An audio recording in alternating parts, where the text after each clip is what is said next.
Welcome to the Comedy Playhouse. I'm Bruce Bieshke.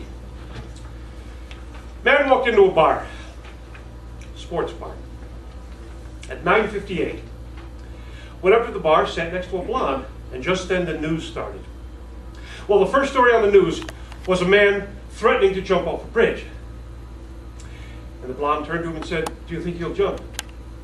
Man said, "I'll bet you $5 he will." And blonde said, "You're on." And as soon as she said that, the man jumped off the bridge.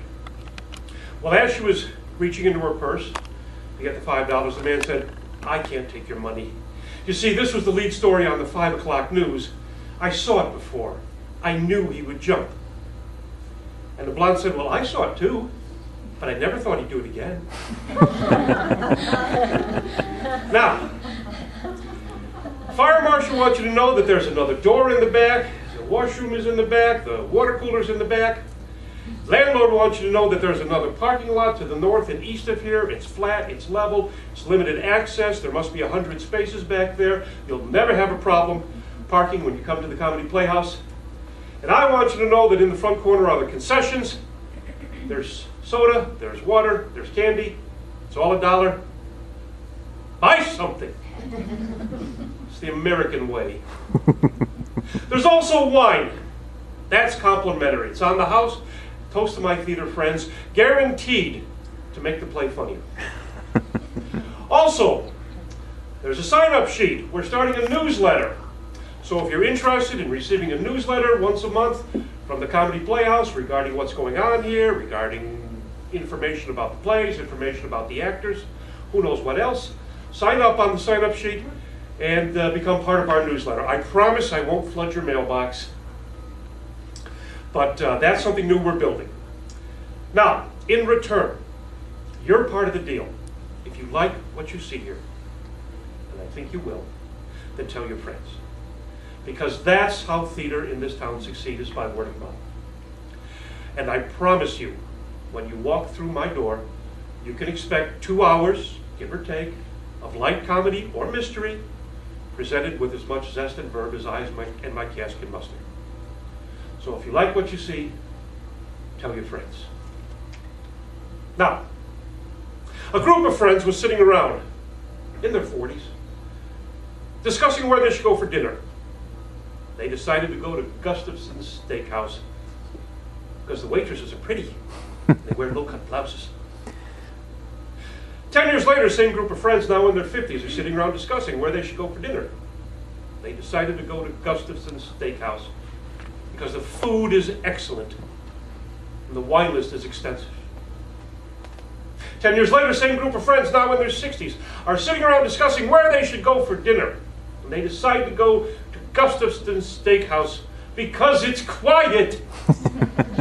They even have a no smoking zone.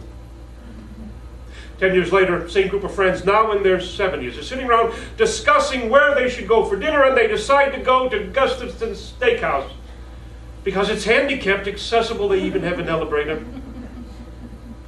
10 years later, same group of friends, now in their 80s, are sitting around discussing where they should go to dinner. And they decide to go to Gustafson's Steakhouse because they've never been there before. And now, let's get on with Marriage Margin Call.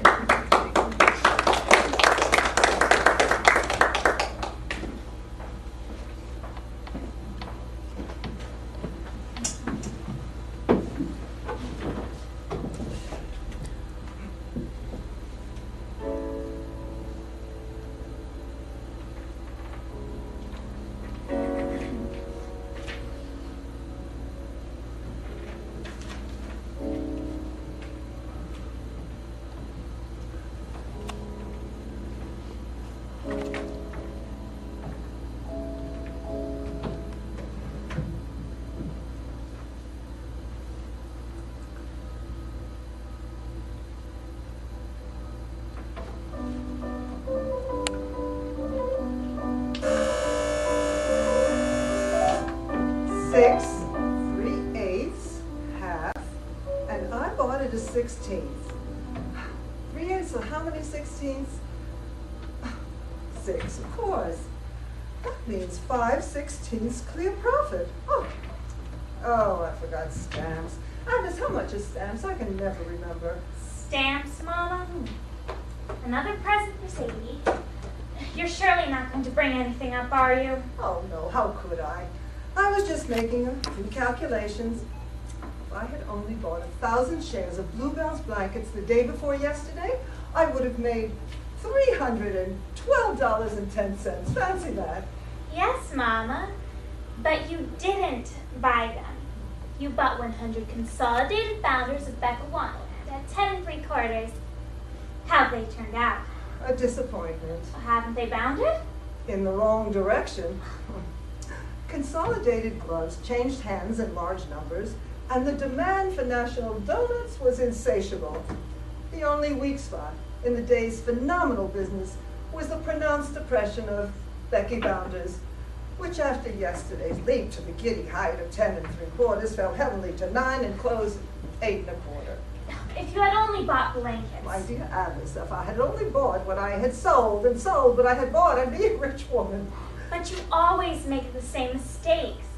You put all of your eggs in one basket. The unfortunate possessor of a single egg is scarcely in the position to distribute it.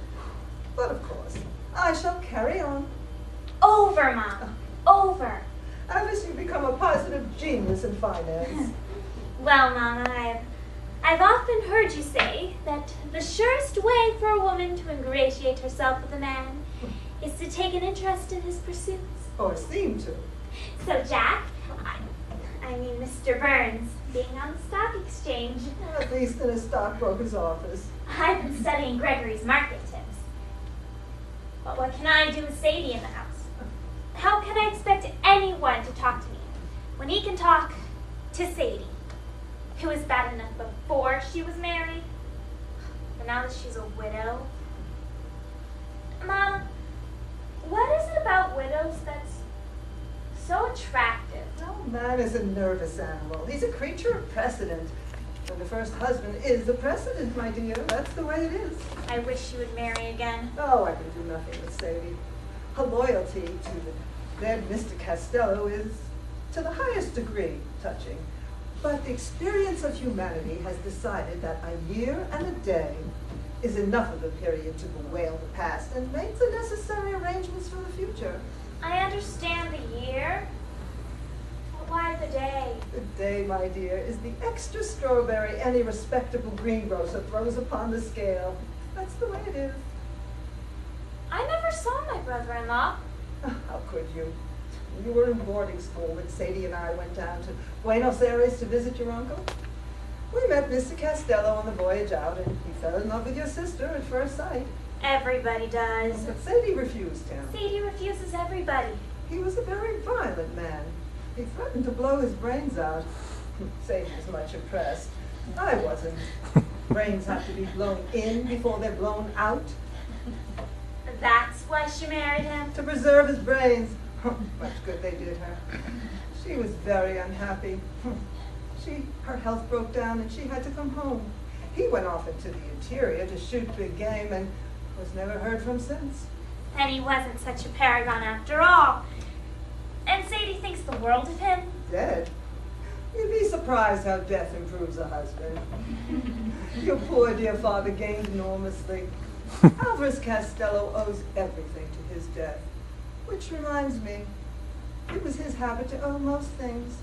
And is it out of such respect for her memory that Sadie will marry nobody Yet flirts with everybody. and throws them over? If after having caught her trout, she would throw it back into the stream unharmed, that would be innocent and honest sport. But to leave the poor things on the bank lower down, that's hardly fair to the anglers lower down. Poor Major Probbins. Yes, lost his leg in the Punjab, but what remained of him was unexceptional. Young Mr. Boulder. Had all the cardinal virtues, but had them badly. He's now suffering from religious melancholia and has adopted celibacy as his profession. And poor dear Professor Pinto. I have hopes there. Sadie hasn't absolutely refused him. Because he hasn't absolutely proposed. Professor Pinto is painfully cautious. Yes, he has a lot of good points. Yes, he has been a bachelor too long to make for a perfect husband all at once, but he contains some excellent raw material. And with a little management, I think, well, at one time I thought, well... Oh, what did you think, Mom? Well, that it was only a pity he'd be wasted. Sadie was abroad at the time. You remember when he used to call here occasionally. Regularly? Professor Pinto is a most methodical man. His long association with the diplomatic service has engendered in him the habit of order and punctuality, qualities most desirable in a husband. You always know where they are and just what they're doing. There's no descending upon you, suddenly taking you unawares. An irritating habit of your poor dear, well, dévoterie. Hello! Jack! Oh, Mr. Burns. Good afternoon, Mrs. Biggerdike. And how did you leave Bounders? Bounders, which Bounders? There are so many. Large Bounders, little Bounders, old Bounders, new Bounders, Bounders North, Bounders Northeast, Bounders just slightly northwest, Bounders expanded, Bounders constricted, Bounders downstairs. Bounders of Bechuanaland, those you bought for me. Did you buy Becky Bounders? No, you bought them. Oh. Well, what's the matter? There's a bit of a slump right now. They say the mine's tapped out. My minds. Why didn't you buy blankets? Ah, now if you bought blankets, you'd be covered. But I bought Becky's. What had I better do? Keep them and carry over. But if the mine's pinched out, Becky's are engineered by a smart click. Once they've got in at bottom price, bang, boom. What? They'll discover a new vein. But Mr. Burns, surely that's... Finance. You make your fortune and then you endow a charity. Where's Mrs. Costello? she'll be here presently. Today's her birthday. I know. I've taken the liberty of bringing a small offering. May I look? Of course.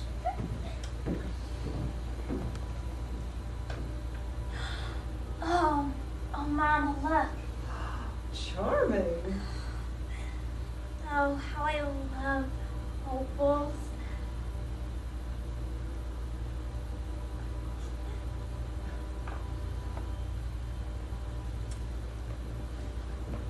All those for Mrs. Costello. I've no chance, I see. I never get in on a good thing. All the shares are allotted before I even see the prospectus. Don't compare Sadie to a company. If only she were, then she could be divided into shares. Others would still have the preferred stock. I'd be content with the common stock. Jack! I mean Mr. Burns. No, call me Jack. I like it when you call me Jack. Really? It's music to me. Music. Feel as though I'm making progress. Jack. So I'd risen in the market. Not much, say a 16th to an 8th. If it affords you any satisfaction. To be called Jack by Mrs. Costello's sister. Mr. Burns. And I've dropped. After registering a rise of an 8th, I relapsed on profit taking. Sadie, dear, you've been out in the broiling sun. Yes, I've been gathering a rose for you. There. And here's one for you, Abbots. And here's one for me. Good morning, Mr. Burns. How is it you're not in the city? I in the city today? What, is it a bank holiday? Certainly is a day of rejoicing. Oh, my stupid birthday. If you only knew how tired I am of congratulations. At least let me say We'll talk that. about something sensible. Something you understand. Stocks. Options. Is it possible you take an interest? None whatever. Sadie, dear, you haven't half opened your presents yet. All those for me? Mm-hmm. Ooh, with a lot of thank you notes.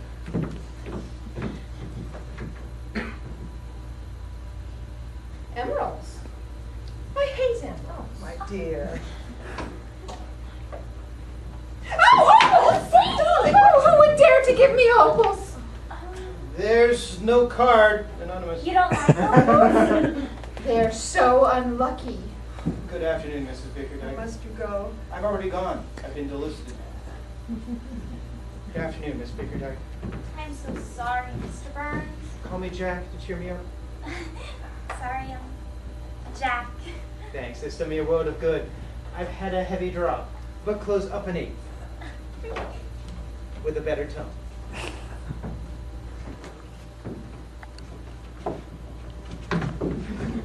Poor Mr. Burns. Why poor? It was he who brought the opals. Sadie, you have no heart.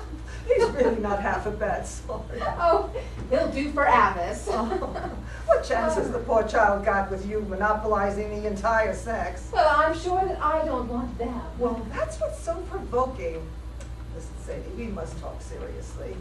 You know my income is small, and while it's enough for two, it's not enough for three. And since you come to me a widow, totally unprovided for. Now, Alvarez did the best he could, and I won't have him insulted. His memory is all that is left to him. Well, that's what I'm complaining about. After having enjoyed the best years of your life, he goes and dies. Oh, but is he dead?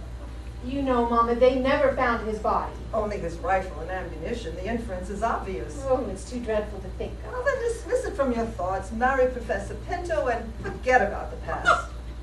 I couldn't if I married Professor Pinto. Well, I know he's no stripling, but having lived a very methodical life, he's a very well-preserved man. Really?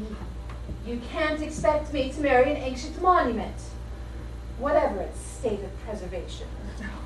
Besides, Professor Pinto hasn't proposed. Oh, with a little encouragement. Oh, I'm sure I've given him plenty. Sadie, you've been amusing yourself with Professor Pinto. One must pass the time. And that's what you call loyalty to Alvarez? Putting your hook into every man you meet that isn't even sisterly. Poor Alice. Well, I can't prevent the men from preferring me. Listen, Sadie. Last month in Saratoga, we made a most charming acquaintance. Really? Yes, a very well set up young fellow, very well connected and not at all badly off. Alice took quite a fancy to him, but he is suffering from a very sincere difficulty. Some woman called Sybil. Anyway, they sat on the lawn all afternoon and after dinner in the drawing room talking about his broken heart. And you know, Sadie, that is very promising. A little dull for Avis, wasn't it? Of course, I'd hoped that on his return to town he'd call. And he did. He's coming here today. Now, Sadie, I want you to distinctly understand he is your sister's property. Of course, Mother. Where are you going? Only to change my dress. Now, why is the girl going to change her dress? What's the matter with her dress? It's Professor Pinto, Mama. Morning, Mrs. Bickerdike, morning. I need not ask after your health. The rosy cheeks, the sparkling eyes tell their own story. Yes, I enjoy very good health, Professor Pinto. And look, a picture. Oh, now you flatter me. I say it advisedly, madam. A picture reversing Horace o matre pulcra filile. Excuse me. Latin is Greek to me. Just as well. Oh, Mama, it's a telegram. Oh, and how are you, Professor Pinto? Oh, it's from Mr. Burns. Bounders has bounced to 18. Shall I buy to average? Certainly average. Tell him to buy 10,000. What? Have you the money? 25 cents for a telegram.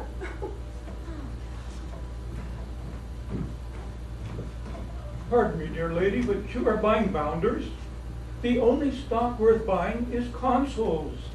Consoles? It's a gambling counter. Look at the highest and lowest of consoles. I never look, I only draw my interest. It is small, small but sure. It's not sure. They're investigating them again. Oh, they won't do it in my time. But think of your widow. Your wife. I mean your wife. Oh. For Sadie. Diamonds. There's a note inside, anonymous, but she will know the sender. A note. Tell her I'll call again for her reply.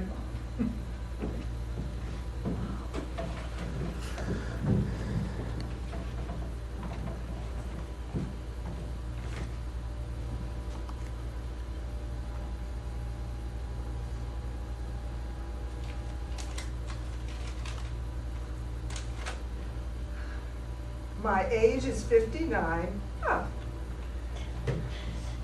My income is not large, but regular.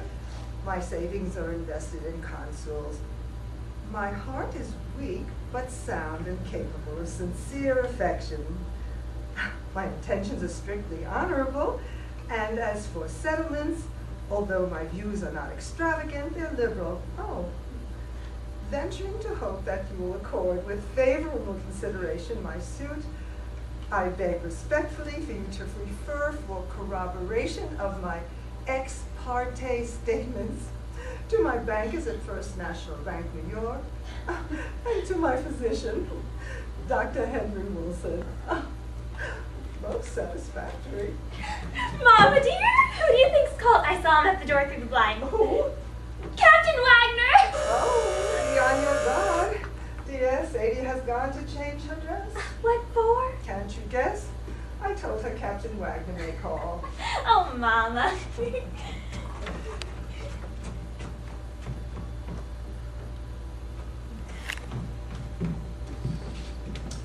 Thank you, Miss Bickerdike. Mrs. Bickerdike. Finding myself in town, I couldn't help but avail myself to your kind invitation. Oh, we are so delighted, aren't we, Abbess? Oh, so good. So kind of you. And how did you leave Saratoga? Oh, how could I leave it with anything but regret? For wasn't it there that I met you, Mrs. Bickerdike? And you, Miss Bickerdike? I owe it largely to you that the acute stage of my distress has passed. Oh, I'm so pleased. Well, passed into a chronic melancholia. Then you're staying in town. At the Ritz. The cuisine is irreproachable, but the society oppressively plutocratic.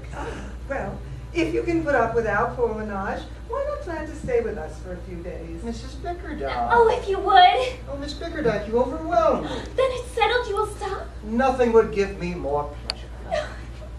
My, what exquisite gems. Alas, for me, they're fraught with pathetic recollections. She wore emeralds. Sybil. Are they yours, Miss Bickerdike? Oh, no. They belong to my sister. Your sister? Yes, I think I mentioned when we were in Saratoga No. that I have a widowed daughter. No, it was Miss Bickerdike who told me. Oh, Abbess, how indiscreet. Oh, how inexpressibly sad. And yet the love that is arrested by death need not be hopeless like mine. The dead may be replaced. Oh, I fear not. Sadie has refused to never marry. Yes, she has decided to dedicate her entire life to the memory of her deceased husband. How sweet. Many an eligible suitor has sought to change her resolve. But wrapped in the mantle of her mourning, she could give none of them any encouragement. Some of them thought she did. Oh, that's right, you told me. Oh. Abbess. Did I? Yes, at Saratoga.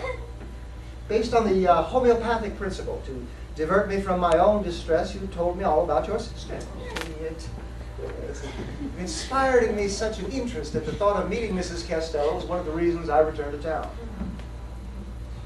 So it's my sister you've come to see. Oh, you were the other reason, Miss Bickerdike.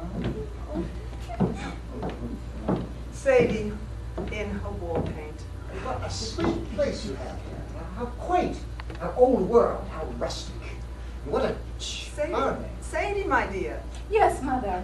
do you see we have a visitor? Captain Wagner, Mrs. Costello. Go. Talk about Sybil. Use a counter-irritant. It's no use. You know it isn't. Try. Captain Wagner, you have no idea how much I've thought of you and Sybil lately. Sybil? Your fiancé. Her name was Burrow. Burl. Of course. Well, I can't help think that there's some mistake. No girl of her amiable and self-sacrificing nature could possibly behave as she has done unless that you're not listening. I'm sorry, Miss Bickerdike, you were saying? I think I know what Alice means. Maybe there have been some influences at work. Perhaps a designing mother. I believe there are such persons. Or perhaps an unscrupulous rival. Maybe the scandal, her tongue of scandal has gotten her. Burl should not have listened. Oh, but she did. And there are other girls. None. Look around, Captain. In other directions? Yeah. Perhaps you will find consolation. No, Mrs. Bickerdike. Where will I find another like Burl? Another face like hers, another figure 20 around the waist.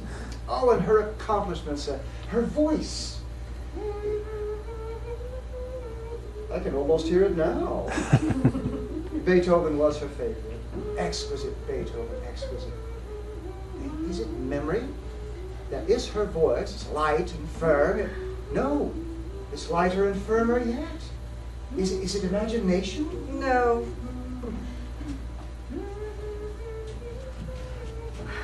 It's Sadie. Ah.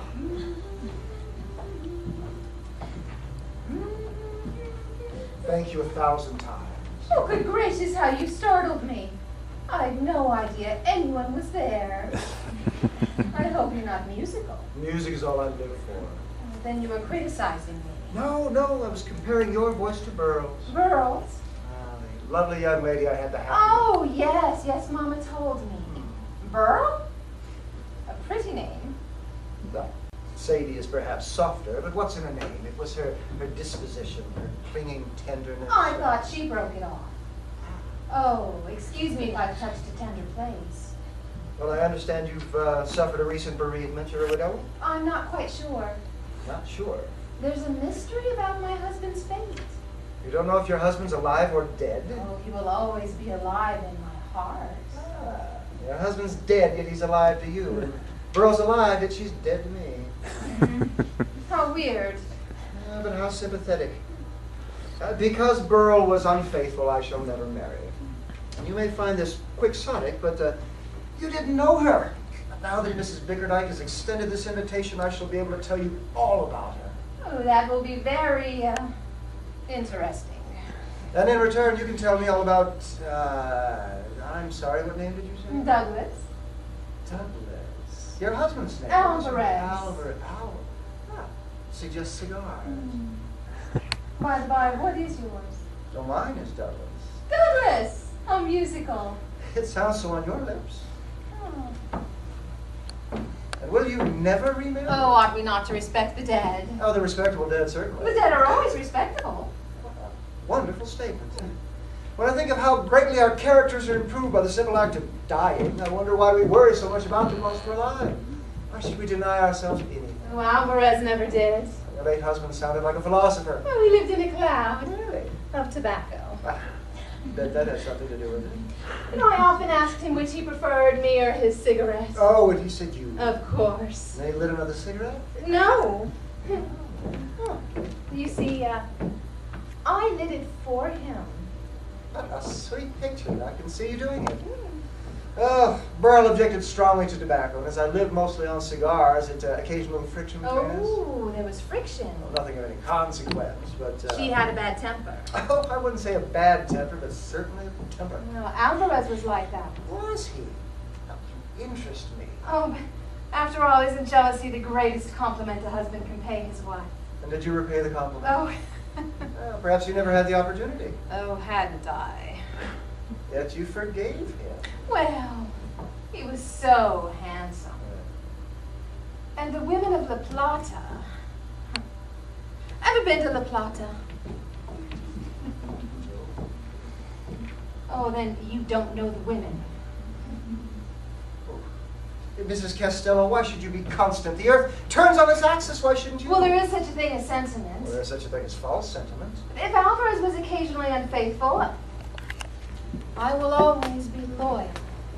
Yes, but the innocent flirtation. Oh, Platonic friendship, then? friendship. Yes. My, what small hands you've got. Burl took a 6. I take 5 3/4. Oh! Oh, excuse me, but a wasp has stung my arm. Oh, that's the worst for having open windows. Have you found it? Well, I found the mark. Oh, I see no mark. Oh, but you can feel it. Oh, soft as silk, smooth as Burl's. Burl was very proud of her arms and her waist, too. What did it measure? 20. Mine's more than that. No. Really? I'll bet you. Measure it. How? As you measured Burl's.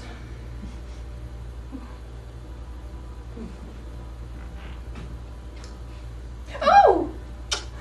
Oh, Captain Wagner. Ladies? Oh, you unnatural child. How could you, Sadie? How could you? What have I done? Stolen your sister's portion. Well, I can't help it. Men are all alike. I wish to goodness they wouldn't worry me. You don't want Jack? No, and I don't want Douglas. Douglas? Oh, she calls him Douglas and she's only known him half an hour. Child, you will be my ruin, a drag upon me, an expense, an obstacle. For goodness sakes, get married and have done with it. Mother, if you dare to call me names. Drags? Obstacles and things like that, I'll do something desperate. What will you do? I will marry the first man who asks. You will? Sadie?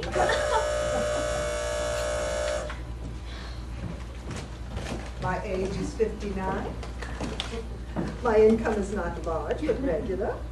My heart is weak but sound. Intentions honorable.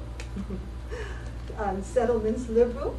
References, First National Bank, Dr. Andrew Wilson. Who is that from? Professor Pinto Wagner. Professor Pinto is back again to see Sadie.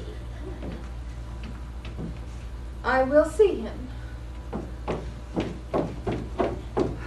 Oh, if you only knew the sacrifice I'm making for your sake. Mama, what is it? I was only rich.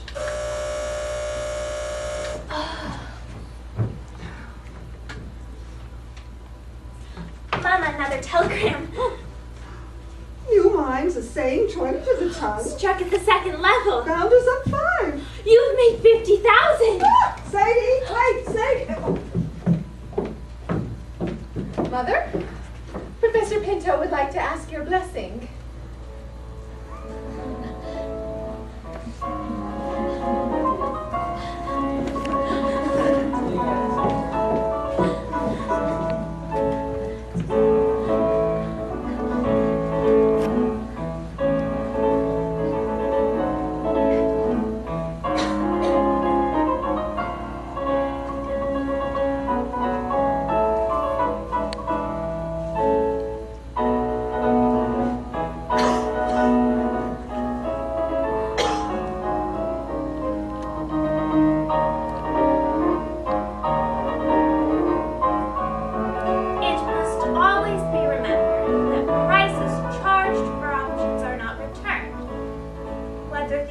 operations are successful or otherwise. It must always be remembered that the price is oh, good gracious. Mr. Burns, what's the matter? Founders? Of 7. They're topped up another 10 off and going up like a balloon. 10? That's nothing. Already Mama's topped them up to 10 times that. Already she's bought a mansion in Park Avenue and spent the afternoon at Tiffany's. She bought a mansion? In imagination. I'm glad that's all, because as I told her this morning, Becky's are engineered by a smart click. Once they've sold out at top price, flump, flump. Slump. Say it again. Slump? You seem to know all about it. Of course I do. I take an interest in the stock market and anything connected with the stock market. Then you must take an interest in me. A little, perhaps. I don't mean a big holding, just a few odd shares. Do you consider yourself a desirable investment? At today's quotation, I am distinctly below par ever since Mrs. Costello. Never mind, Mrs. Costello. I know I didn't have a chance. There's a boom in your sister just now. You can never tell. If only I had the call of her 6 months hence, perhaps then I could afford to pick her up. And if Professor Pinto had the put of her, perhaps he'd avail himself of his options. Well, you understand options, too. Of course I do. But what's this about Professor Pinto? Don't you know? They're engaged. To be married? Well, of course. Hammered.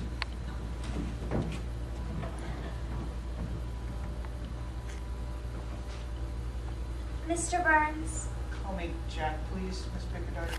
but that's not fair. If I call you Jack, you ought to call me Abbott. Abbess, I've missed my market. No, Jack. Sadie was much too tall a stock for you. Why not be satisfied with something more affordable? Something you can take up. Put away. Oh, no, not put away. Something to lock in a box at home and forget about. No, but something that brings in a small return. Where can I find a bargain like that? It isn't to be had every day. Make it a pocket order. You really think so? I'm sure, Jack. There are a lot of girls going at rock bottom prices. I don't want rubbish. Blue chip were rubbish once, Jack. So they were. Look at them now. No, not as high as that. Well, what's the news? How much have I made now? Why, 70,000 if you sell out now. Oh, sell out for a paltry $70,000.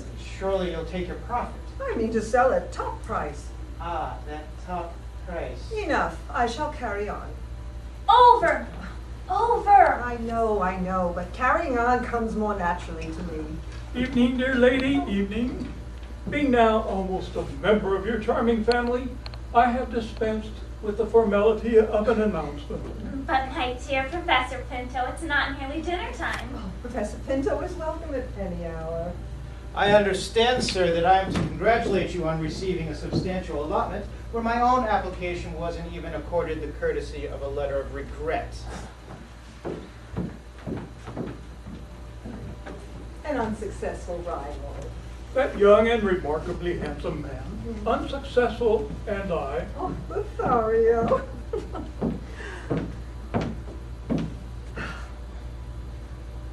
The trap.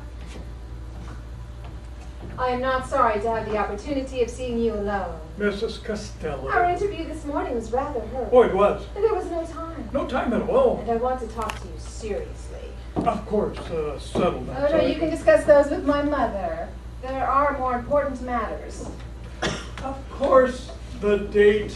When shall it be? Oh, not when, but what. But what? Well, I want there to be no misunderstandings. Of course, you will not expect me to love you. Oh, that goes without saying. I move on to my next point. Please, not so fast. When you say I must not expect you to love me, you mean, of course. What I say. If I am to accept the position of your wife, the conditions must be clearly defined. Now, the income of the settlements, which you are about to discuss with Mama, will become, of course, my own absolute property. Any presents which you may make me will also become my property. I will preside at your table and dispense your hospitality, but of course I must have my own suite of apartments. Separate apartments? That is not negotiable. Oh, the conditions are a little severe. Well, my mother informs me that I am a drag upon her, an obstacle, an expense. That is why I have accepted you. But self-respect demands that I be held sacred to the memory of Alvarez. No doubt the late Mr. Alvarez is an exemplary husband, but if this excessive consideration is shown to the dead, there doesn't seem much use in being alive. Oh, but suppose he is not dead. I'll run that risk. Suppose he were to return. In that preposterous event, of Should course, you be willing to share me with another? Certainly not. Should you be content to apportion me as you apportion your income? I should object strongly. To say so much for me, so much for Captain Wagner. Captain Wagner? Any name will serve. But who is Captain Wagner? No matter. You would object. I would object with emphasis. So would Alvarez, but with more than emphasis. This being distinctly understood, do you adhere to your proposal, Professor Pinto? True, the restrictions you impose are severe. Sacred to Alvarez clause, for instance. Rather like marrying a tombstone. Again, your allusion to a mysterious Captain Wagner has a little disturbed me. On the other hand, your hypothesis was delightful, and I will trust to time to verify it. Oh, never, Professor Pinto. Oh, I'm not so sure. Meanwhile,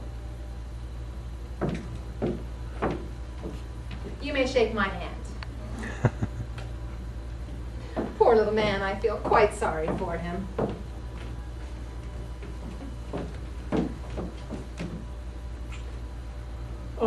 we're getting on.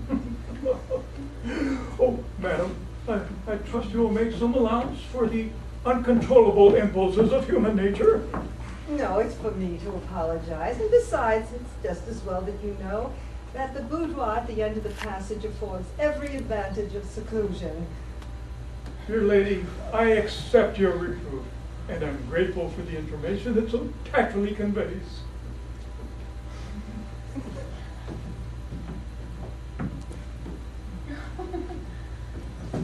He's not so bad, Mama. Professor Pinto, bad. Professor Pinto is ideal. Oh, not now. I'm afraid he's a bit damaged. Damaged? Oh, I think I've spoiled him for anyone else. But my dear, in this case, it's only yourself to be considered. No, I've done with him. Done with him. This morning you were a poor woman and you couldn't afford me. But you're no longer poor, and there is no occasion for me to marry Professor Pinto. True, very true. Oh, poor Professor Pinto. Oh, if you even once begin to consider the feelings of men, you might just as well go directly into a nunnery. Oh, but Sadie, you've accepted him. I know. Suppose he refuses to release you. Oh, can't you find him another wife? I won't have Professor Pinto bandied about in this way. Mother.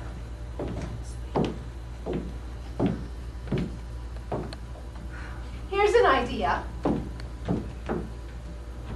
Marry him yourself. That ought to console him. He'd be in the family. Seriously, Sadie, you've resigned Professor Pinto? Yes, I've done with him. Oh, poor little man. He'll be so heartbroken.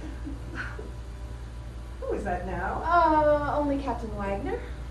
Captain Wagner. I forgot all about him. Must we come to think of it?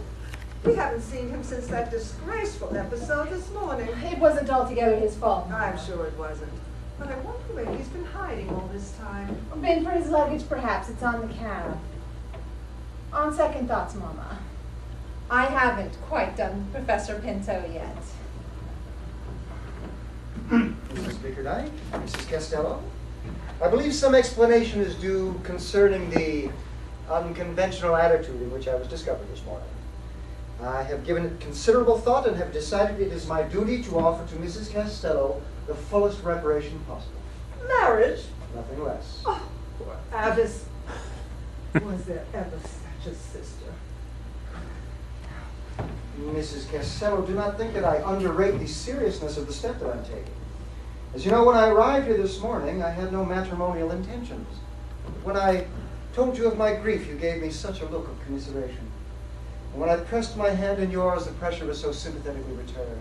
Nonsense! It's all in your imagination. Possibly. But, in a moment of exultation, I somehow confused you with Burl, and I allowed myself a liberty which you very rightly rejected. I should think so. And if no one had been here to see it, we might have considered the matter closed. But it is the downfall of moments of exultation that they are invariably observed.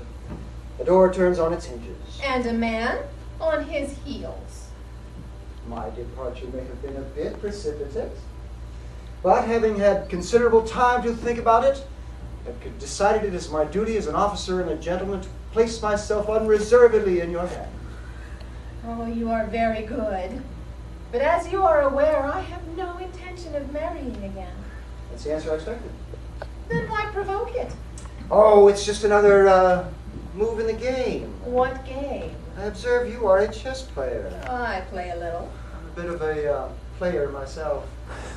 And our little tete-a-tete this morning was enough to convince me that you are an expert. We are neither of us in it with Alvarez.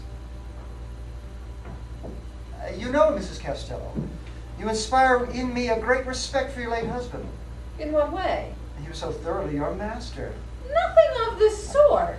He's so completely broken your spirit, he controls you from the grave. What you think is fidelity is merely fear. Fear? Please. Daren't be unfaithful. Daren't I?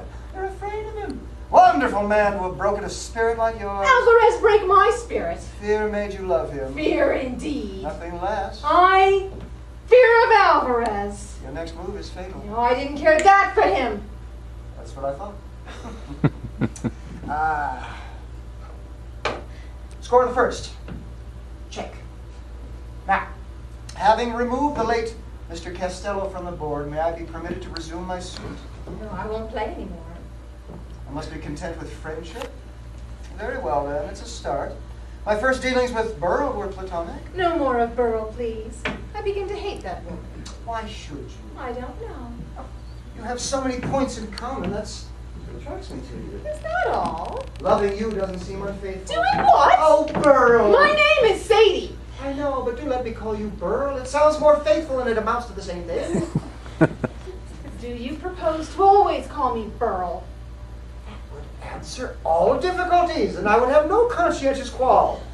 Captain Wagner. I have given you my answer, and you will kindly oblige me by not returning to this subject. Very well, then. Having discharged what I felt was my duty as an officer and a gentleman, I must admit that your answer has removed me from a position of extreme embarrassment. Embarrassment? When I returned to the Savoy just now, imagine my confusion when I was handed this letter in Burl's handwriting, been forwarded from Saratoga.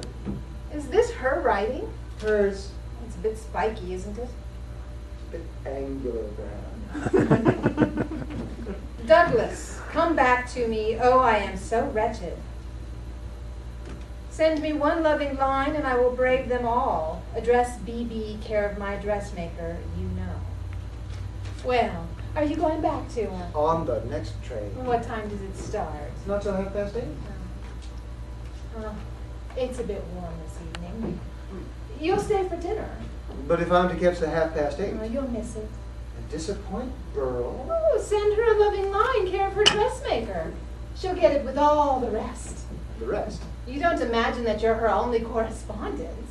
But if I thought that, What would you do? well, I'd renounce her. Then would you cease to talk about her and perhaps even forget her?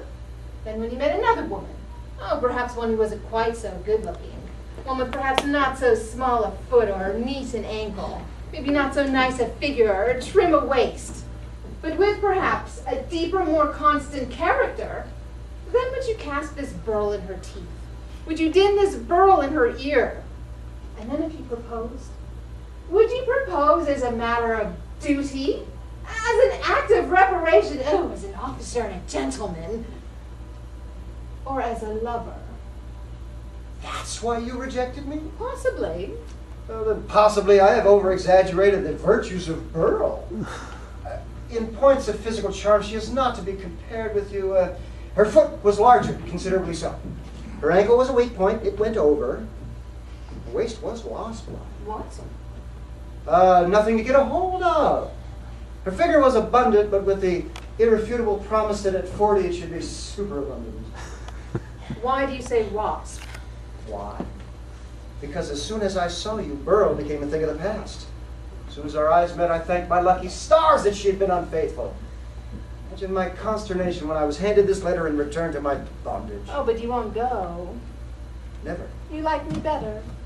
Better 1,000 times. Prove it. How can I? Tear up that letter. Tear it to pieces. Little pieces, tear it. Promise not to answer it. No, not a loving line. No, not a line of any sort. No, not a syllable. Douglas. I love you. I'm free. Oh! Gracious, what am I doing? Oh, I forgot. I'm engaged to Professor Pinto Wakeland. Oh.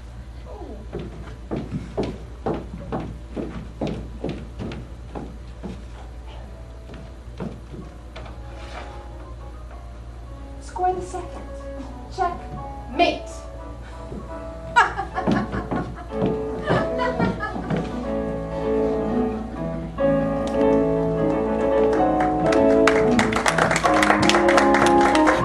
Careful breeding, no worries. After a week or so chasing about in the fields on empty stomachs, they'll come and be glad that they caught. You've thought it all out, haven't you? You bet I have. And that isn't all. The Martians will make pets of some of them, train them to do tricks. Who knows? Get sentimental over the boy who grew up and had to be killed, and some. Maybe they'll train him to hunt us. No, that's impossible. No human Yes, being they will. There's men who'll do it gladly.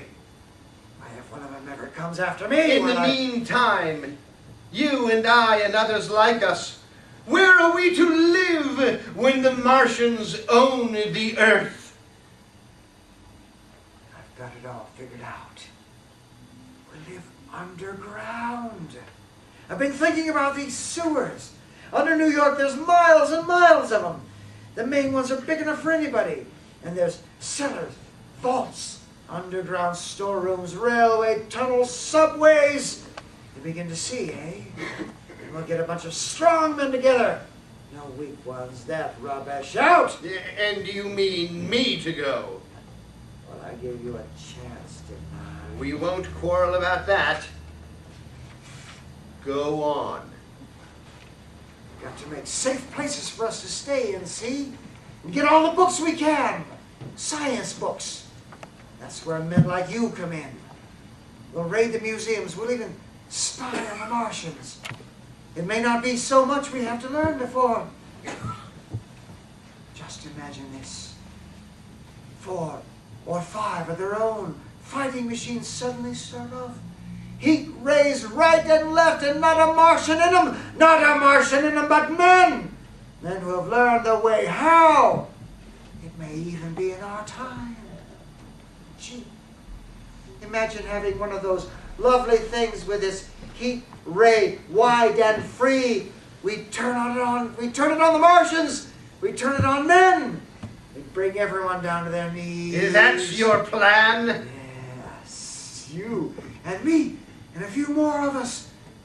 We'd own the world. I see. Say, what's the matter? Where are you going? Not to your world. Goodbye, stranger.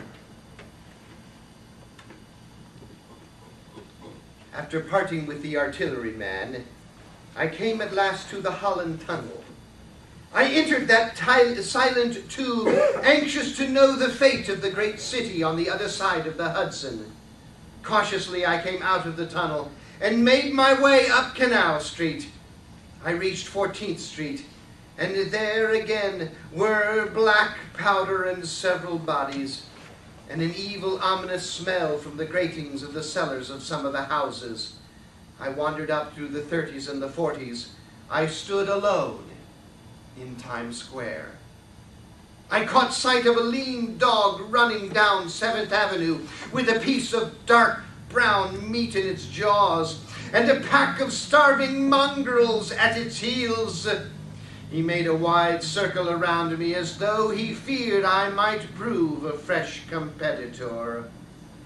I walked up Broadway in the direction of that strange powder, past silent shop windows displaying their mute wares to an empty sidewalk, past the Capitol Theater, silent, dark, past a shooting gallery where a row of empty guns face an arrested line of wooden ducks.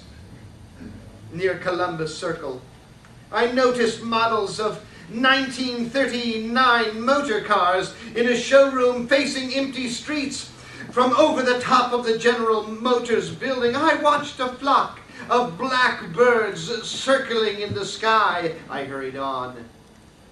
Suddenly I caught sight of the hood of a Martian machine standing somewhere in Central Park, gleaming in the late afternoon sun. An insane idea! I rushed recklessly across Columbus Circle and into the park.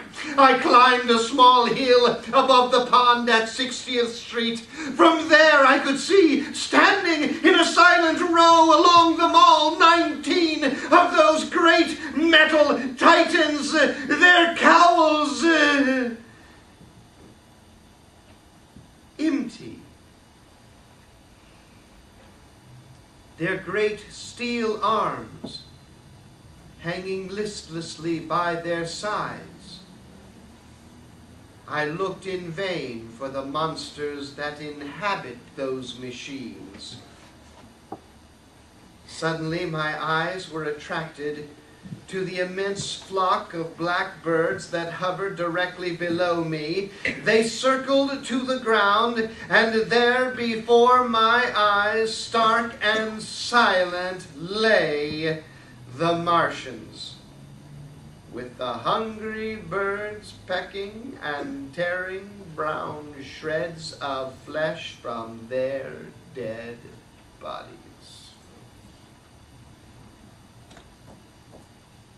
Later, when these bodies were examined in the laboratories, it was found that they were killed by the putrefactive and disease bacteria against which their systems were unprepared.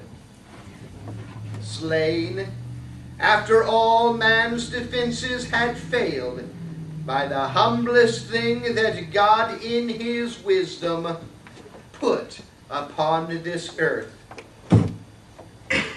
Before the cylinder fell, there was a general persuasion that through all the deep of space, no life existed beyond the petty surface of our minute sphere. Now we see further. Dim and wonderful is the vision I have conjured up in my mind of life spreading slowly from this little seed bed of the solar system throughout the inanimate vastness of sidereal space. But that is a remote dream. It may be that the destruction of the Martians is only a reprieve. To them and not to us is the future ordained, perhaps. Strange now it seems to sit in my peaceful study at Princeton, writing down this last chapter of the record begun at a deserted farm in Grover's Mill. Strange to see from my window the university spires dim and blue through an autumn haze. Strange to watch children playing in the streets. Strange to see young people strolling on the greens where the new spring grass heals the last black scars of a bruised earth. Strange to watch the sightseers enter the museum where the disassembled parts of a Martian machine are kept on public view. Strange when I recall the time when I first saw it, bright and clean cut, hard and silent under the dawn of that last great day.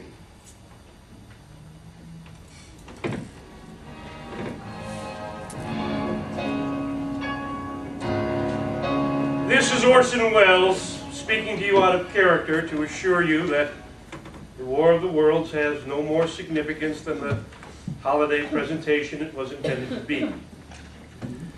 The Mercury Radio Theater's version of dressing up in a sheet, jumping out of a bush, and shouting boo. Even if we started now, we couldn't soak all your windows and steal all your garden gates. So we did the next best thing. We annihilated the world before your very ears and completely destroyed the CBS. You'll be relieved to know, I hope, that we didn't mean it, and that both institutions are still here and open for business. Well, goodbye. And remember the terrible lesson you've learned here tonight. That grinning, glowing, globular invader in your living room is from the pumpkin patch. And if your doorbell rings and there's no one there, it was no Martian. It was Halloween.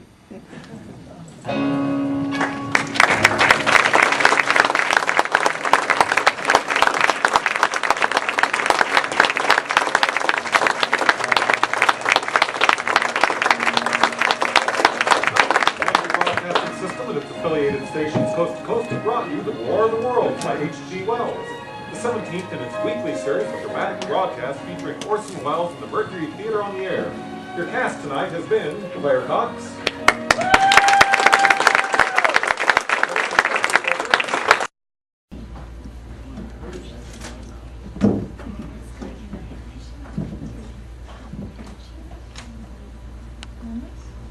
All right, second commercial.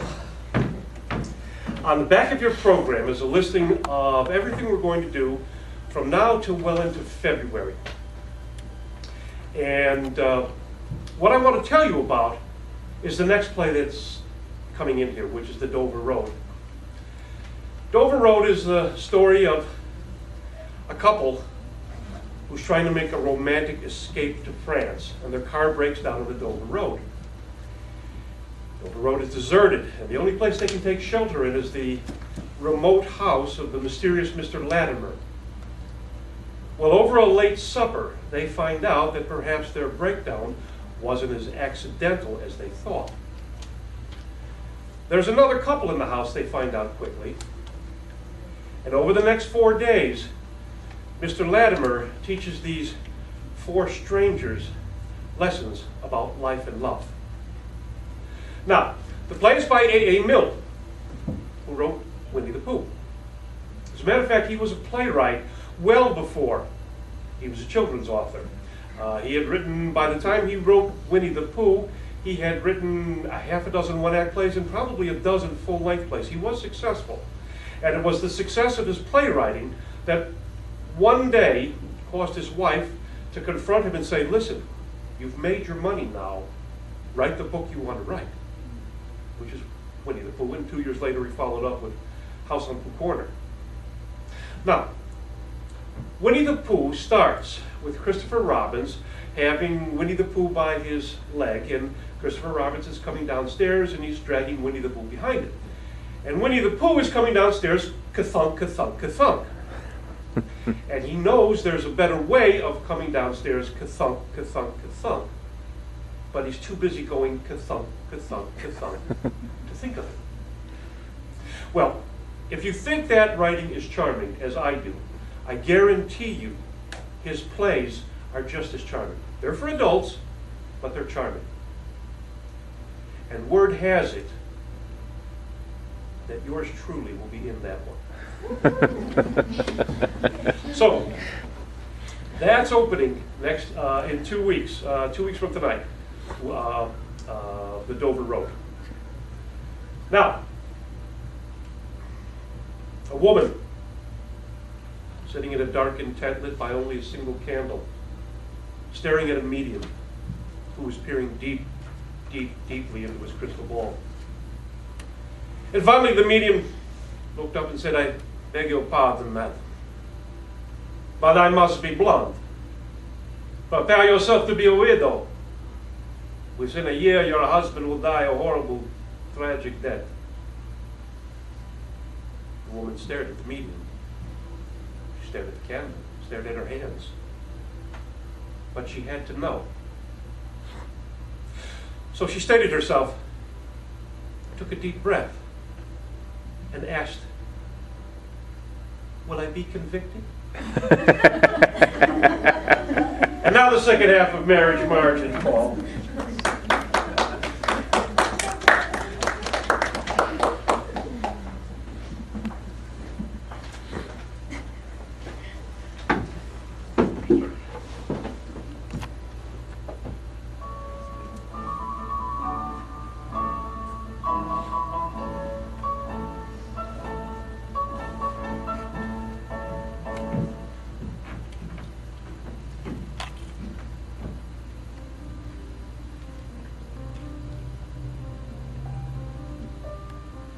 Well, I suppose it serves me right for using an old letter. Women really ought to date their letters. That's all right. I won't be beaten. I will stop at nothing. Nothing. Mama, why did you send Professor Pinto into the boudoir? Oh, my poor child, you were there. With Mr. Burns. Mrs. Bickerdike, who is this Professor Pinto? Professor Pinto? You, sir? Oh, no. Mr. Burns? Captain Wagner. I've just left Professor Pinto. Patient up and down, down and up. Quite an agitated market. Yes, but who is he? An old friend of ours. Is he or is he not engaged to Mrs. Costello? Well, that is just the question. Question? Yes, he undoubtedly proposed, and in writing. His proposal was in writing? Yes. His note said that he is in every way eligible, mature but not old, not rich but... A gilt-edged security. He's the kind of man to which any mother would safely entrust her daughter. But Mrs. Costello Has undoubtedly accepted him. But Sadie, I regret to say, inherits from her poor dear papa the unstable and impulsive, well, Dame Autry. I I must say, it is inconsiderate of Sadie, what with Professor Pinto waiting in the boudoir. I think I have an idea. I think I see a way not only of turning the tables on Mrs. Castel, but of removing Professor Pinto from his rather ambiguous position. Now, the late Mr. Castel. Alvarez. I understand there's some mystery concerning his demise. Did he die a natural or unnatural death? He is supposed to have been devoured by some beast of prey. Yes, but his remains. There were none. Well then, why shouldn't he survive? Why shouldn't he return? Yes, but how can he? How can he? He has. I am Alvarez. As if Sadie would take you for her husband. She must never see me in that role, but did Professor Pinto know him? No, Professor Pinto's never been to South America. Then, vis-a-vis Professor Pinto, I'm Alvarez. Vis-a-vis Mrs. Castel. Oh, I see. Oh, he splits himself into preferred and common. Ah, preferred Alvarez, deferred Wagner. Really, your scheme has much to recommend it, but you will be gentle with Professor Pinto, won't you? Gentle but firm. He is a little fragile. But this will have to go on all his life. Sadie will ultimately have to marry you. That's the object of the stratagem. No, damn it! Mr. Burns! A terminal bond I wouldn't mind, but Bigger die. Professor Pinto. Mother! Alvarez. Brother! Home! Alas, home. Mrs. Bickerdike, may I request some little explanation? I come in search of Mrs. Costello, and in her place... You come in search of Mrs. Costello? Alvarez, dearest. Who? Oh, Professor Pinto is a dear friend of the family. Who is this? Is it possible? Alvarez has been restored to us. Mother. Dear mother. Oh, sister! Oh, I like these. The boudoir is empty. But, where is Sadie? Not for the world, not yet. The shock of it will kill her. Let me first break the news. Kill her? The shock of seeing me? Her husband? Does she not want me anymore? Has she been unfaithful? Hush, hush, she'll hear you. Oh, she has been unfaithful. I don't mean in action, for that would be beyond endurance. But if she has strayed in thought or word even as much as a hair's breadth, I shoot her. And as for the partner in her infidelity, Be gentle, gentle, as for that scoundrel, gentler. Wankling, I pity him. Mother, please leave me alone with Professor P. I've taken a great liking to him. I like his face, I like his figure, I like his manner, I like his attitude. Please, Mother, leave us alone. Yes, but be gentle. He is very fragile.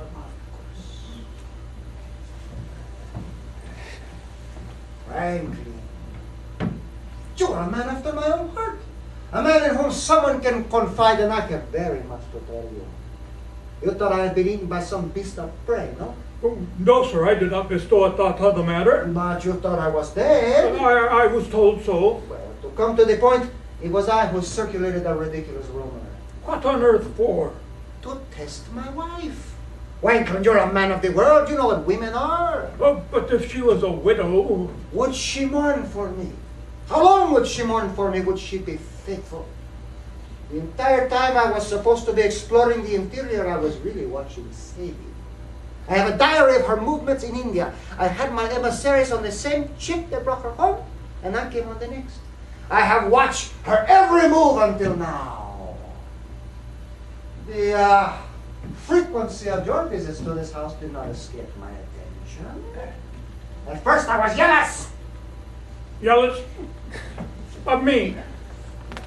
And then I thought, ridiculous!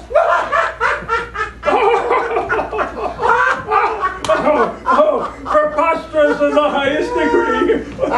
It is the old girl he is after. Wankland, you're welcome to her. Mrs. Bickerdike is Certainly a fine figure of a woman. Oh, Bickerdike has left some very pretty pickings there. Pickings. Ah, it is all right. I will make it all right. To make a long story short, I found Sadie faithful. Sadie in mourning, Sadie inconsolable. So now I will reveal myself to her. That is the case in a nutshell. A nutshell. Quite so. And he takes the nut. Professor Pinto, it is worse than I thought. Sadie is false. No. Today is her birthday. I chose as an appropriate day to reappear.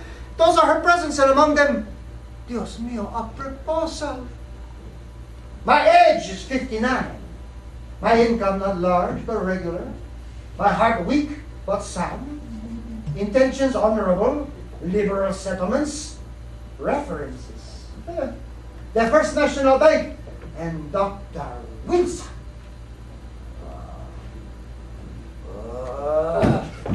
Quickly! A most explicit and becoming letter. What fault have you to find with it? Its style is terse and vigorous. The meaning plain. Its author's character in every phrase. Clearly a gentleman and a man of honor. Honor? To propose to another man's wife? He didn't know you were alive? He shall soon be informed. But what is his offense? If his intentions are honorable... Honorable? This anonymous coward with a weak heart who seeks to bribe the virtue of my wife? Oh, no, I protest. What has it to do with you? Nothing, of course. Professor Pinto, I think it does. Oh, the very idea. How old are you? 63. And you look every day of it. Don't worry, my friend, you're too old to be dangerous. But you will help me find this fellow, won't you? Oh, certainly. Anything I can do, most happy. Oh, it should not be difficult. As you say, his personality is pressed into every phrase. Precise, pedantic, parsimonious. And the handwriting, we have him there, don't we, Wakelin? The handwriting. Yes.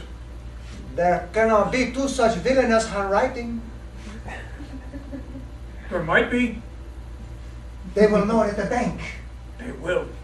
And if he is no account, I will search the world over. And when I have found these handwritings, When you found it? then I shall know my enemy. Ha! What do I see? My wife! Dios mío! Professor Pinto. Professor Pinto. Professor Pinto. Mrs. Bickerdike. Would you be kind enough to oblige me with your attention for a few moments? Mr. Burns is urging me to sell my bounders, and we've had a difference of opinion, and so I'm going to consult another broker. I've taken the liberty in this letter to use your name as a reference, so I feel that you must have a broker of the highest standing. Would you be kind enough to give me his name and address? I have no broker, madam. I never gamble. Oh, but you invest. Only through my bank, the First National Bank, New York. Oh, well then will you kindly address this to the manager? Oh, I with think your pleasure. handwriting will give the letter a little cachet. No, madam. No? Much as it pains me to be disobliging, no. Frankly. Don't upset. Very well, then I'll address it myself. Address what, Mother? Oh, only a letter to Professor Pinto's bankers. First National Bank, Professor Pinto banks there? New York. You are the man I seek! Not so loud, Alvarez. You are the culprit! Oh, gently. Don't be so violent. Violent. Do you know what he has done? He has proposed to my Sadie! Oh, Upon my return, I found this letter. Sadie, it's yours. In Professor Pinto's handwritings. My age is 59. My income is not large, how dare but... you read my letters, and in public. It's yours, Mother? It was addressed to you? It was, wasn't it, Professor Pinto? Certainly. What nonsense! Then you're not engaged to... What is the matter with you all? Professor Pinto has just proposed to your mother. Really? Oh, save me. Keep it up. Oh, Mama, how can I thank you? It is true. Your intentions are honorable, huh? Strictly. And you will marry Mrs. Bickerdike. Of course. I'm a gentleman and a man of honor. Mama? Well then, I wish you both joy. Said I would do it, and I've done it. Yes. You've certainly done it.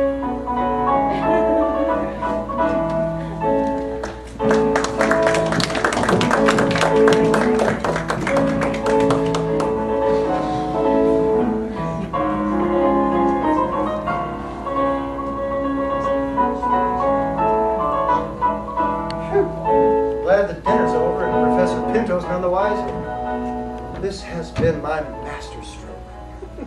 I've just spent the last hour describing in infinite detail a country I've never been to and haven't had a chance to look up in the encyclopedia. Just glad Mrs. Costello wasn't there to be Alvarez to Professor Pinto and myself to her while they're both there at the same time would have taxed even my imagination. It's all right. Sadie's only lying down. Is that all? I've been lying up and down all through dinner. I heard you and how well you did. Captain Wagner, what a magnificent liar you are. Thank you. I've always been a bit of an idealist. I never had any use for sordid realism. It gives no scope to the imagination. But why is Mrs. Costello lying down? Why hasn't she died? She has a headache. Oh, that's a woman all over. The minute she senses defeat, she resigns from the game. Of course, she hasn't a headache. And of course, she has died. Sadie has an excellent appetite. And you say it's all right. She doesn't know I'm Alvarez. She knows nothing yet. Not even that Alvarez is alive. And she thinks Professor Pinto's been caught in a trap. And so he has. I feel quite sorry for Professor Pinto, though. Why? I'm sure I found him an excellent wife. But that's only a joke. Is it? Oh, no, it's reality, and he tries to wriggle out of it. How about Mama? No, she's not a wriggler. Besides, it has to be. Professor Pinto has to be definitely settled, or he'll be buzzing around Sadie the rest of his life. Sadie. Your sister? You mean Mrs. Costello? Well, things have come to a pretty pass when a husband mayn't call his own wife by her Christian name. You mean to be Alvarez permanently? Why not? And you've settled Sadie as well as Mama. Yes, and when I've got them both comfortably settled, I mean to turn my attentions to you. Oh, if you would. I plan to. Captain Wagner, you're so clever. If you would only give me a tip. I will. Will you?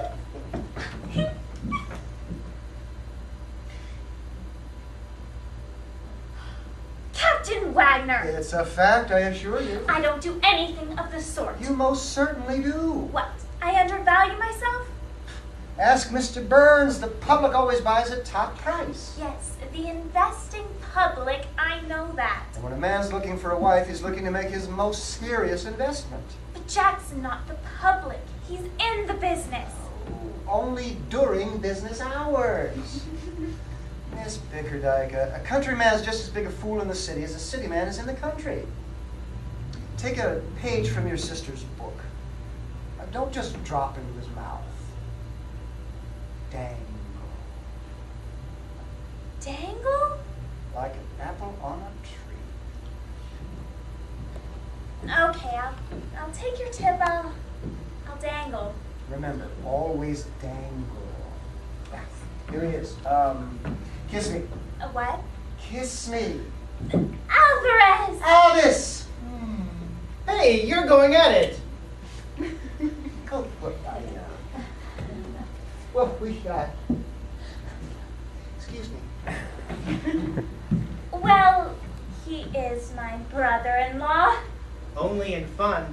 and he was only kissing me in fun. Excuse me, but it looked like you were kissing him. And if I was, What's it to do with you? Nothing, of course. Somehow I don't like it. This fellow, what's his name? What is his beastly name? Captain Wagner? Wagner, that's it. This Wagner, this stranger who shows up out of nowhere and in one day has you all wrapped around his finger. I never care much for his Alvarez roofs, and for 2 cents, I blow the whistle on his scam and crash his market. And what good would that do? I don't know if it would do me any good. Mom's dropped out on me altogether. Head rock.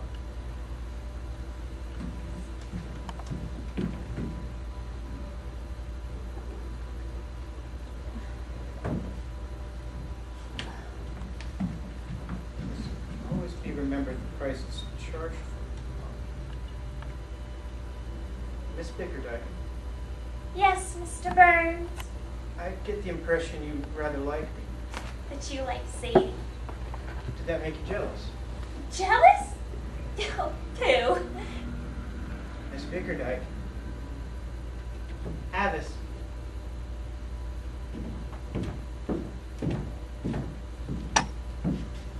I said Avis. I heard you. And she left me. Oh, I'm up 5 points. Really, Jack?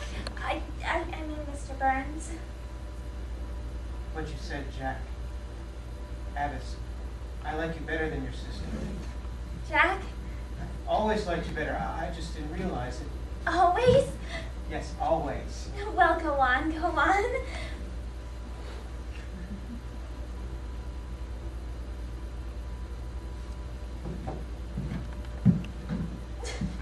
Oh, I can't dangle anymore. Whoops. Then you were only dangling. That's all he told me to. Who told you to? That darn Captain Wagner.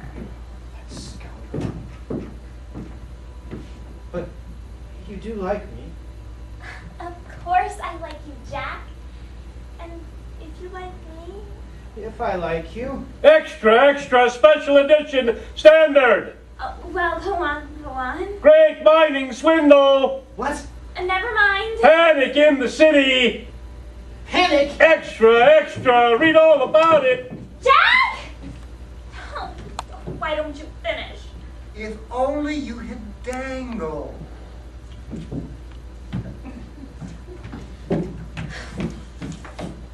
What is that man calling? Panic in the city? I don't care. Avis, my bounders! Oh, go bother stocks and shares.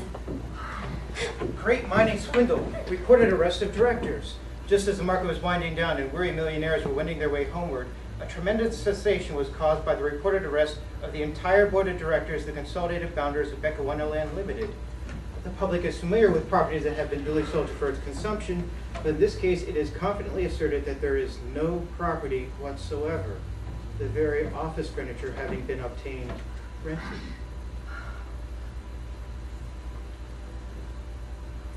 I carry on. Miss Bickerdike, Mr. Burns, may I request the favor of a few moments alone with Mrs. Bickerdike? Certainly, Professor Pinto. Where shall we go? The boudoir's vacant. Come on, Jack.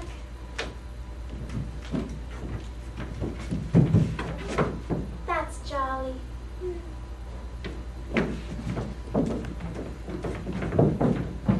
Mrs. Bickerdike, I have availed myself of the seclusion of the boudoir to reflect, I might say to ponder, on the extraordinary cataclysm of events which has resulted in our betrothal. Oh, Professor Pinto. I will not conceal from you the fact that the transfer of my affections from Mrs. Costello to yourself was an operation of some difficulty, but I am happy to inform you that it has been completely successful. To be frank, my brief engagement to your charming daughter, to the charming daughter of a still more charming mother, did not entirely realize my anticipations. Mrs. Bickerdike, it is my humiliating duty to confess that when I said my age was 59, the statement was untrue. My age is 63. Oh, who would have thought it? And when a man in his 7th decade, well, it's useless to disguise the fact. Mrs. Costello and I didn't mix. The salad was a failure. And I know nothing that is more objectionable than an ill-considered, ill-dressed salad, Mrs. Bickerdike. It's distinctly not nice. Oh, then again, the conditions imposed by Mrs. Costello. Sadie imposed conditions. Onerous conditions, Oh. restrictions, limitations, Oh, and Professor again, Pinto, these details. details. She has a husband already. She's not a widow.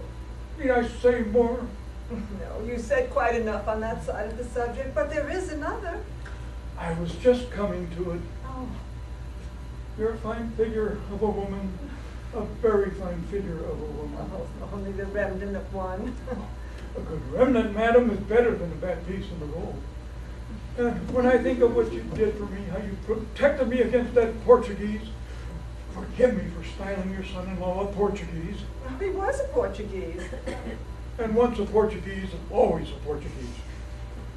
When I remember with what graceful tact you intervened between me and that ruffian, my heart warms towards you with a gratitude again. Again, I must solicit your forgiveness, but never having heard your Christian name, It's, Margot. akin, Margot, to love. Professor Pinto, I'm in a very difficult position, deeply as it really affects me of your kind value. Margot? There are certain preliminaries to be arranged. Settlements, of course. Oh, no, not the settlements. But the apartments?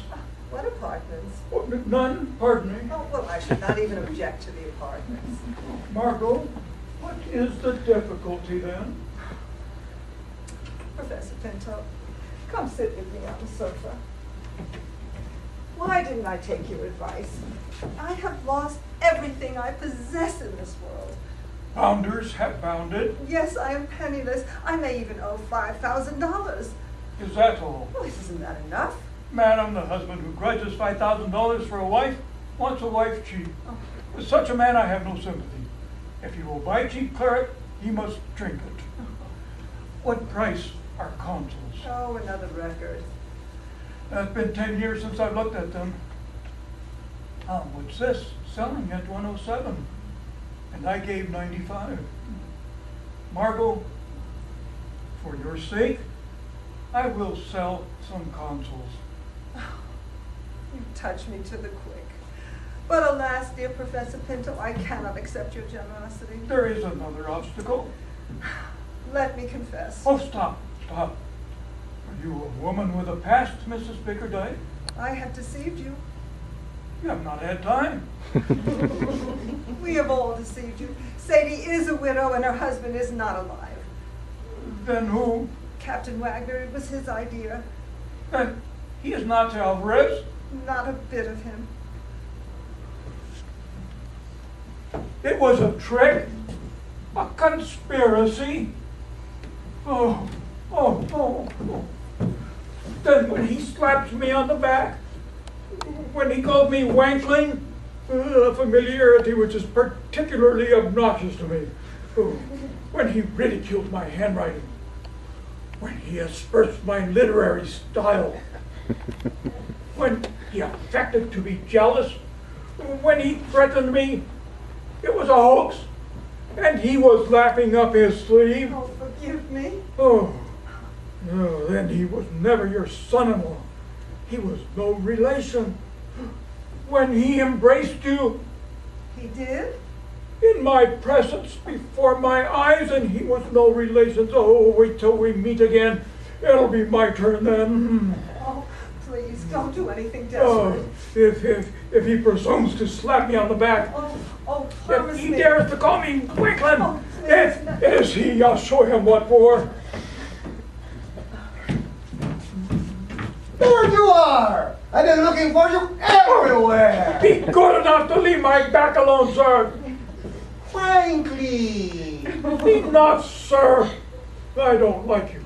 I dislike you from the first. I don't like anything about you. Go away. I see the cat is out of the bag, eh? I keep no secrets from Professor Pinto. I have told him everything. Oh, then he's one of us! I am not one of you, sir. You are no relation. Well, I soon shall be. A relation of mine, sir. When I married Mrs. Costello, will I not be your son-in-law? You have the audacity to contemplate marrying Mrs. It's Costello? been my intent from the start. My policy has been perfectly consistent. Finding she had entangled herself in an engagement, I first of all cleared the grounds. Of me. Of you, precisely. Then you were aware of our engagement. Certainly. You knew that my proposal was addressed to Mrs. Costello and you pretended. Oh, no, you're the one who pretended. No, it was you who pretended, Professor Pinto. No, madam, it was you. Well, it was both of us. No wriggling, Wanklin. I found you an excellent wife. All that remains for you to do is live with her. And as one good turn deserves another, help me marry Mrs. Costello. Well, upon my word. No wriggling, Wanklin. I marry Mrs. Costello. That's set. I love her, and she loves me, although she won't admit it. And before I marry her, I mean to extract that confession from her. From Sadie, I don't envy you the task. Its difficulty is part of its charm. I shall use Burl. I have yet to plumb the infinite possibilities of Burl. And if Burl fails you? Well, I produce Alvarez. I don't want to, but he's handy to have around in case of an accident. I reason by analogy thus. As Alvarez is to Mrs. Costello, so Burl is to me. Burl is very handy to have at a distance, but if she were ever returned to me, what confusion. So if Alvarez were to come to life, Oh, what price Alvarez? And as he goes down, I go up. You see my plan of campaign? But why should I assist you? oh, don't you see? If Sadie doesn't marry somebody, we shall have both our daughters on our hands. And you don't want a ready-made family. Oh, really, Professor? Life with Sadie on one's hands, you don't know what that is. Really?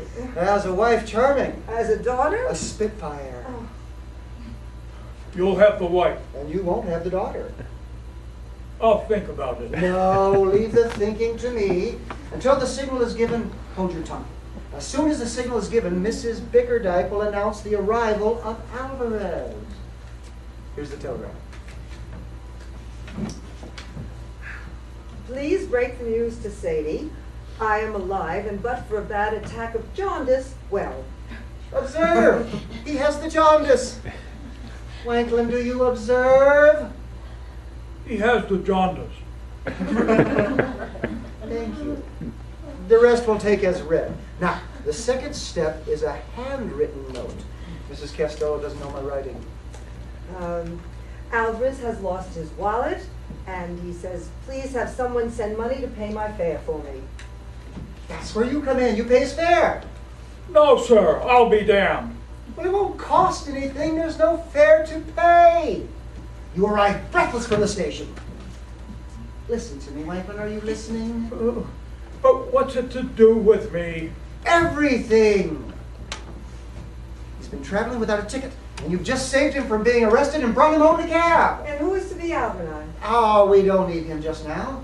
As a matter of fact, at this very moment, he's engaged in an altercation with the cabman, which Professor Pinto vividly describes. Damn it, sir! Excellent. Now, leave the rest to me. Sadie. How's your headache, dear? Oh, not much better. She hasn't thought of anything. Professor Pinto, I congratulate you. Thank you. You have made an excellent exchange. Margot is in every way more congenial. There's not the same disparity in our ages.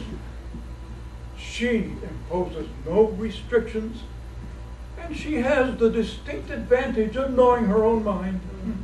You are charming, but Margot is more charming. Margot? Your mother, But her name is Margaret. Margot. Your name is Margaret. Well, your age wasn't quite what you stated. Margot. Oh, poor little man. You will find Mother rather trying at first, but he'll get used to her.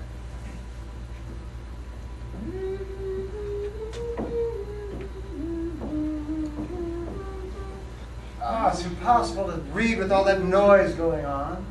Noise? Mrs. Costello, how can I apologize? It's the same piece I was humming this morning. Your entire repertoire? This morning you pretended to like it. This morning politeness caused me to applaud, but As you know, I have the misfortune of understanding music. And, well, as a musician, I must say that there's a certain crudity of tone, a certain lack of depth. Oh, and that B flat. What's the matter with it? Well, let's just say it leaves something to be desired. Now, de Musset requires one's undivided attention. What are you reading? Elle revient toujours à son premier amour. We always return to our first love. From that I have never deviated. What?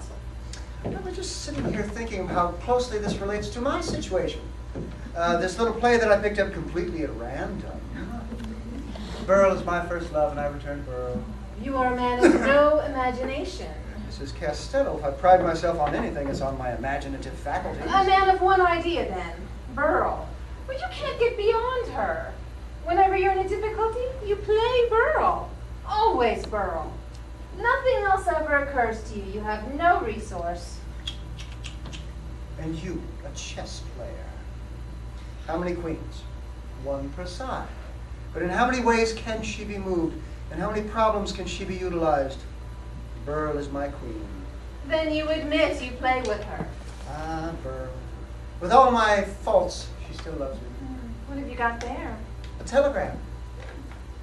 New mine assaying at 20 to the... No, I'm sorry, that's been scratched out. Somebody else's telegram. Ah. Dear Douglas, yours received. Please meet me at Tavern on the Green. I have braved them all. Then you've communicated with her. Through the dressmaker. You promised. Well, the situation availed it to me. I'm afraid you'll be late for your train. Well, there'll be another. Service to the city is excellent. Then no doubt you'd like to go and pack.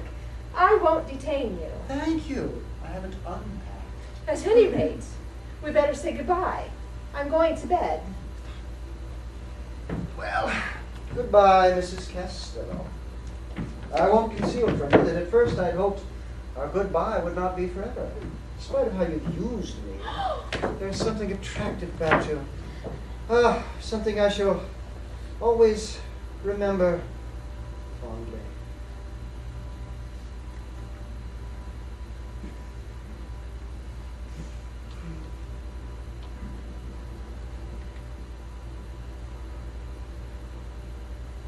Are you aware that you're still holding my hand? Oh. But please don't leave me under any false impressions.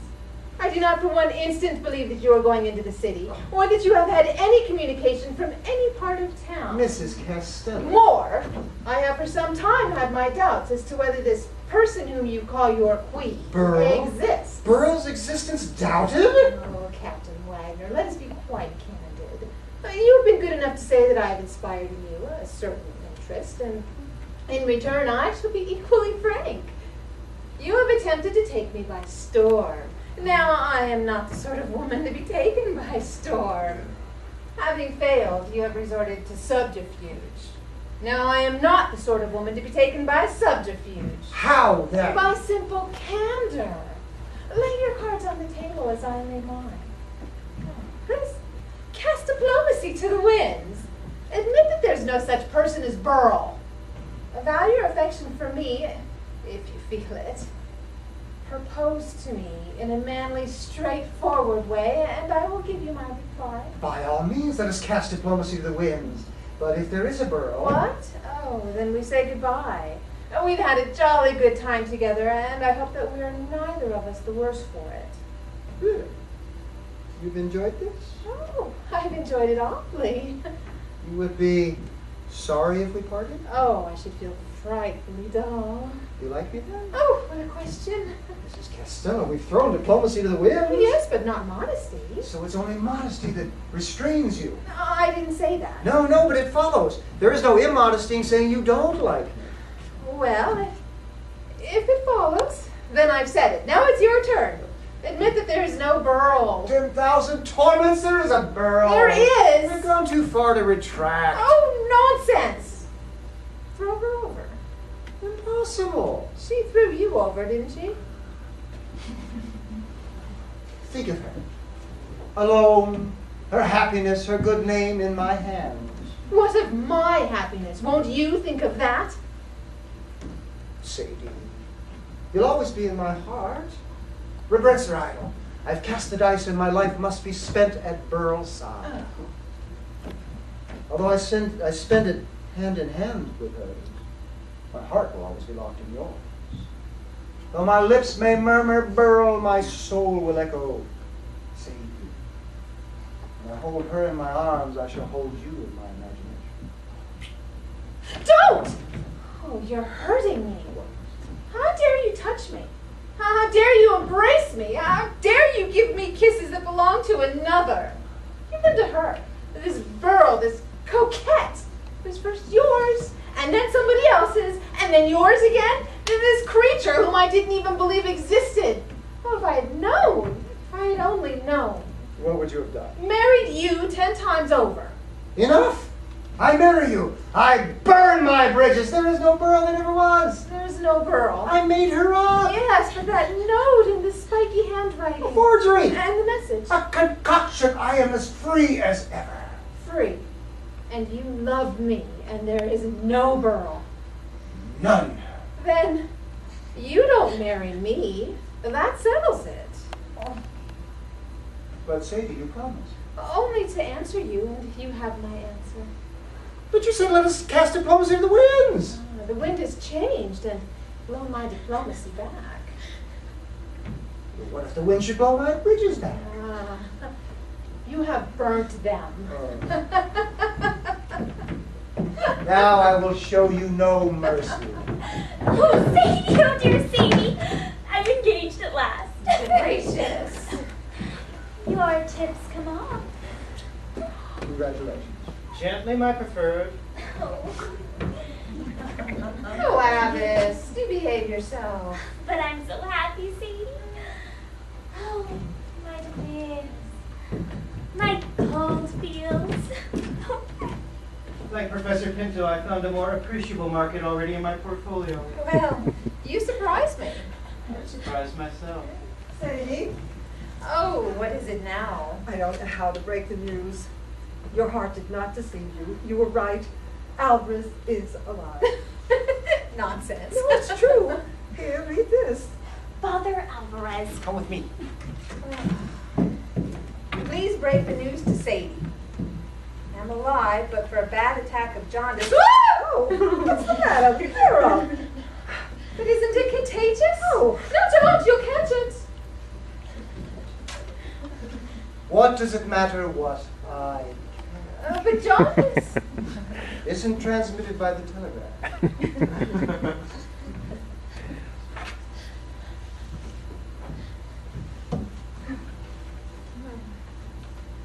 I'm alive, but for a bad attack of jaundice well, was never dead. How could he be? Oh, that's so like Alvarez. Stupid!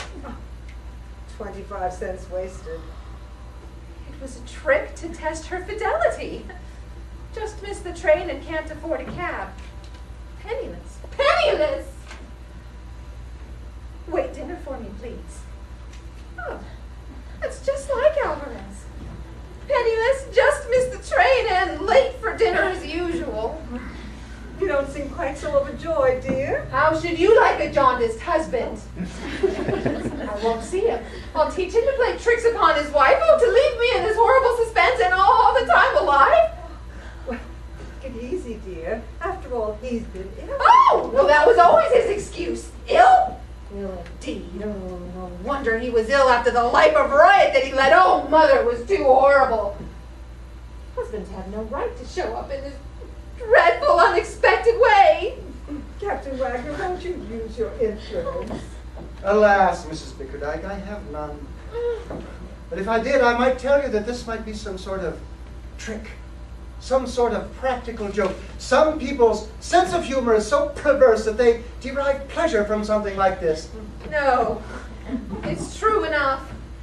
Wait dinner for me, please. What's he thinking of? Not of me, but of his dinner. Which reminds me, I must go speak to a cook. Well, I'm indeed fortunate. I'm curious to see this husband of yours. Oh, but you won't see him. You must leave at once. At once? Or he will kill you. What does it matter if I live or die? What do I have to live for? me. Save yourself, Douglas. Won't you live for my sake? If only there was some hope. Oh, there's always that. I may be a widow someday. Then you love me. Love you. I mean, not now, but someday. Now. Now! No, not now, but someday. Douglas, I tell you that I love you now. I loathe Alvarez. I detest his name. Hush. Oh, what am I saying? Promise me that you'll wait for me. Will be a weary waiting. Wearier for me. You will be faithful. Promise me. I promise. Swear. I swear. Now go. Run for your life. Alvarez is so violent. Goodbye. Goodbye. Douglas? One last embrace. It is so wicked. Only one wickedness. Just one. Now fly!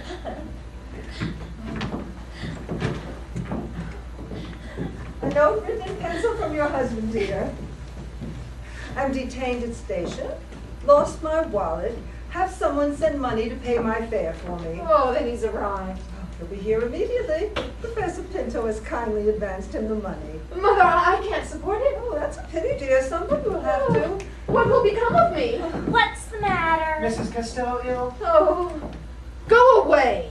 Oh, you mustn't mind Sadie. She's not herself today. This terrible, this joyful news has been a bit much for her. Oh, what an adventure. What a dreadful man. You're excited, Pinto. Oh, I should think I am. Where's Alvarez? Fighting with the cabman. Then you found him. In the hands of the police. He had been traveling without a ticket. Professor Pinto, tell me, is it really he? Well, there's a man outside. Get away from me. He's here, Alvarez. Mother, you keep him out, Ross. I'll do something desperate. I'll run away. I'll hide. Say that I'm dead. I will be dead. I'll take something. I'll kill myself. I'll bury myself alive. Anything sooner than live with him again. Kill yourself. No, I can't. I won't, Mother. I hate him. I'm frightened. Mr. Costello. Sadie. Margot, we've gone too far. Suppose she doesn't recover. Let me send for Dr. Wilson.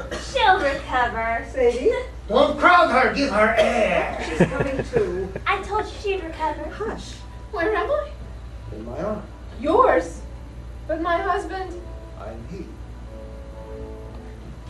Game. Set. And match.